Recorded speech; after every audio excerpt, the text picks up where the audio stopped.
Aquaculture Legislation Amendment Bill number 3, first reading. Speaker. Honourable Phil Heatley. Mr. Speaker, I move that the Aquaculture Legislation Amendment Bill number 3 be now read a first time. At the appropriate time, I intend to move that the bill be referred to the Primary Production Select Committee. But before I go any further, I wish to acknowledge the work of the Ministry of Fisheries Chief Executive Wayne McNee, his staff Emma Taylor and Scott Gallagher and their teams. Their commitment to the development of this bill has been outstanding.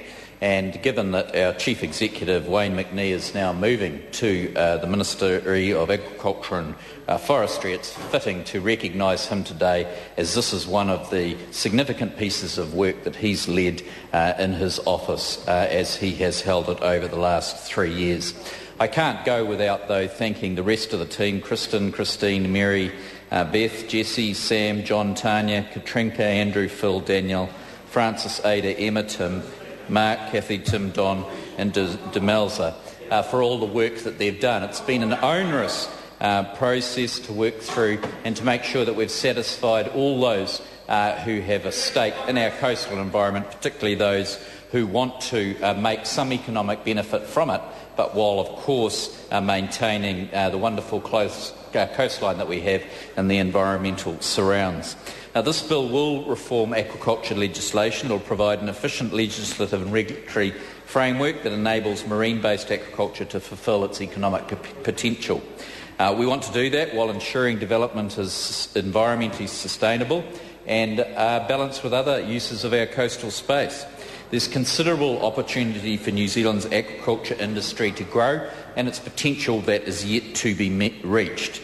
The United Nations Food and Agriculture Organisation reports that aquaculture is the fastest growing food sector in the world. There's a demand for high quality produce that is farmed in an environmentally sustainable manner, something that New Zealand is well placed to meet and has a track record of doing. The government's committed, as part of its economic growth agenda, to enable the aquaculture industry to grow. Growth in aquaculture and an increase in export earnings will create jobs in farming, processing and related activity, particularly in the regions. And it's worth pointing out, Mr. Speaker, that the investment when a marine farmer starts marine farming in this country is on the water. It's on the shoreline with processing, and it's also an investment in overseas markets. It's a big bullet to chew off. Growth will come from increases in the average value of production through making better use of existing space, from research and innovation into different species and new technologies in that existing space. But growth will also come from expanding the volume of production through the development of new space, and this is critical. The government's committed to ensuring aquaculture development is environmentally sustainable and takes place within the integrated coastal management framework. And that's part of the reason why we've decided to keep it within the Resource Management Act. Stringent tests are already in place to ensure all aquaculture development takes place within acceptable environmental limits. Those tests will remain under the new law, and also the undue adverse effects test, which protects the interests of commercial, customary and recreational fishers, is an essential part of the framework for aquaculture, and that will also remain, Mr. Speaker. But there is a need to simplify and streamline the processes and to provide a kickstart to industry growth after years of frustrated opportunity and potential. For instance, the current law requires that aquaculture management areas must be established in regional coastal plans before applicants can apply for a resource consent, and this approach has not worked in practice. Poor incentives for council and industry to plan and invest have resulted in no new aquaculture space being created under this regime since its commencement in 2005. This bill will normalise aquaculture within the RMA framework by removing the requirement for aquaculture management areas. This will allow applicants to apply directly for a resource consent subject to the provisions in the Regional Coastal Plan, and this is already the case with most other activities, so we're normalising the aquaculture regime. Planning and consenting processes will be streamlined, and there will be better integration between Fisheries Act and RMA processes. This will reduce costs for industry and provide stronger incentives for development. Regional councils will be better able to respond to demand for space in the coastal marine area. The bill provides more efficient access to an alternative to the first in, first served basis that you've seen in the past. The bill will enable the government to take a more active role in aquaculture planning also.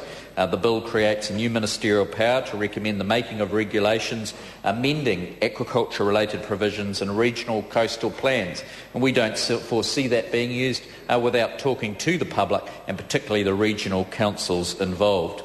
Clear parameters are established for the use of this power. Those parameters include, among other things, requirement for consultation and that the use of the power must be relative to achieving the purpose of the Resource Management Act. Use of the power will not in itself enable new aquaculture activities to go ahead. Applicants will still need to apply for a consent in accordance with normal processes, and that consent will be judged on its environmental production and merits as listed under the RMA.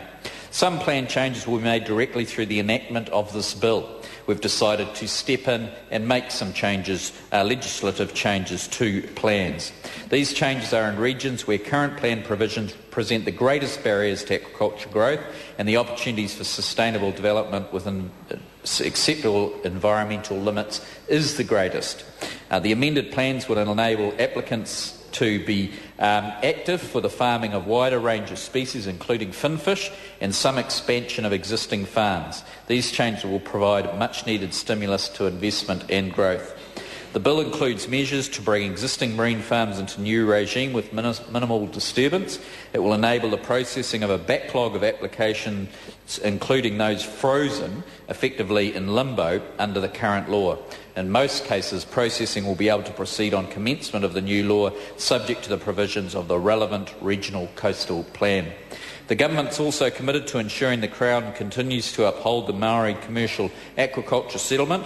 The bill retains the core components of the settlement, including all rights associated with 20% of new space created from 1st January 2005. A new mechanism for delivering these obligations is needed as a consequence of changes to remove the requirement that aquaculture activities must be located within aquaculture management areas. We've begun a process, Mr Speaker, of engagement with iwi to discuss how best to deliver on the settlement in light of the reforms introduced in this bill, and I hope to be in a position to introduce the necessary provisions later in the legislative process. Pending development of an alternative mechanism, the bill provides for the Crown's obligations in respect of the new space to be delivered by providing either space or agreed equivalent. I would like to acknowledge the work of the Aquaculture Technical Advisory Group, which reported in October last year. It's very important for me to do so. I acknowledge the contribution of the many interested parties who made submissions on that report or provided input into the policy development process. Mr Speaker, this bill lays a foundation for the next stage in growth of an exciting industry, with real potential for sustainable economic development within acceptable environmental limits and a balanced use of our coastal space. Can I thank all those who are involved in its development, particularly the team within the Ministry of Fisheries, which engaged so well with marine farmers, those in the environmental protection sector throughout New Zealand and those in regional councils. I appreciate their work.